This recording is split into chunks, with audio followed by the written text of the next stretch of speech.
Dr. R.J. Dixon, MP candidate for North Central Clarendon. I have in my hand here 2 police reports of incidents that happened in North Central Clarendon while on the campaign trail. Now, mark you, it doesn't mean that there are 2 incidents. It's just that it escalated to the point where I felt that my personal security was at threat, at risk, and I decided I had to file police reports.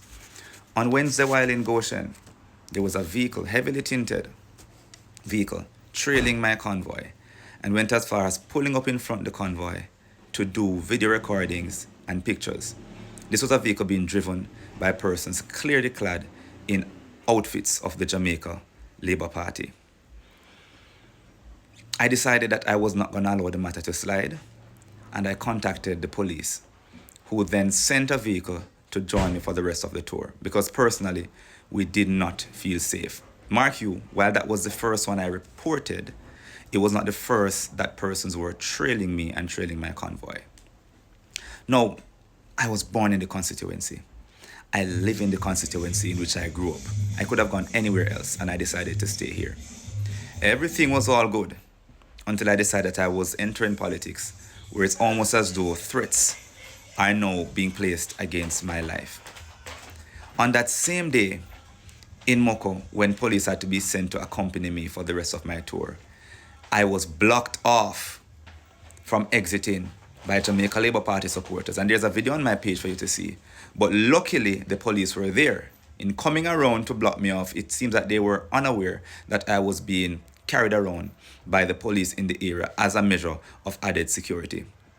It almost triggered a fracas, but as I said, fortunately, the police were there to give me added protection.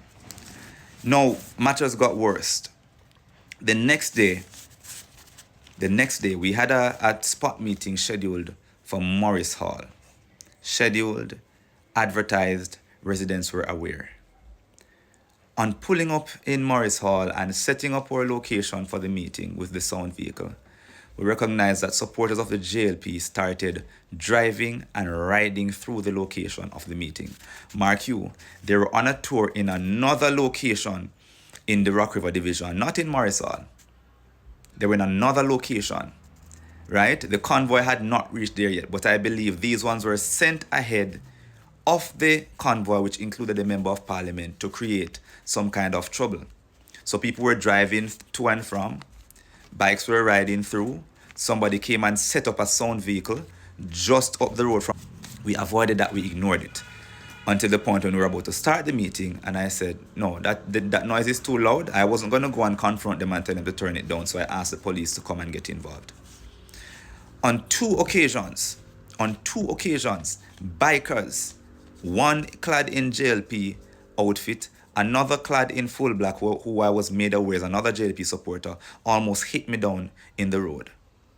On 2 occasions. Speeding through where persons were clearly standing, and I was in clear view. So it's almost as though they were speeding to hit me. Recognizing that there were, again, increased threats against my life, I reached out to the police yet again. It happened that the police were on their way because they were contacted about the disturbance that had happened before. Now, let me be clear.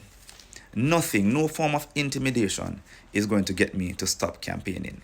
Supporters of the Jamaica Labour Party, egged on by their leadership in the constituency, because these are not random boys going around and taking things down.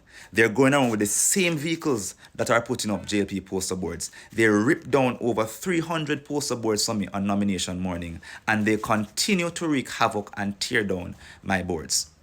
But guess what? I've never seen a board go into the polling station to vote. But I want to make one thing clear to the Jamaica Labour Party and its operatives in North Central Clarendon. I will not be intimidated. And I'm asking my supporters, do not be intimidated. They are trying to create situations to make you fearful, to make you afraid to go out and vote for change. I have insight that that is their intent, to create chaos and havoc to prevent PNP supporters from going out. We cannot be fearful. We must strengthen our resolve to go out there and fight. Not a fight of fists or a fight of weapons, but fight for what we believe in. fight for the revolutionary ideas that we have planned for this constituency. We cannot be deterred.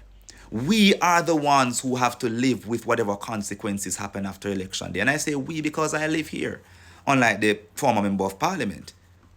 I live right here in North Central Clarendon with you. So none of us can be fearful or intimidated by persons who want to prevent us from expressing our democratic right. It is our right. It is my right to campaign in any part of this constituency and any part of this country. We have run a peaceful campaign. Despite having my boards destroyed, I have told people not to retaliate because I want to avoid the very confrontation that the Jamaica Labour Party is bringing forward. But as I said, I will not be deterred. We will push forward to attain this victory for the people of this constituency, because better is possible in North Central Clarendon, and better must come. Strengthen your resolve. See you on the road for the next few days. See you on election day, and see you the day after election, after we have delivered victory, not for Dixon, but victory for the people of North Central Clarendon. God bless you. God bless North Central, and God bless Jamaica.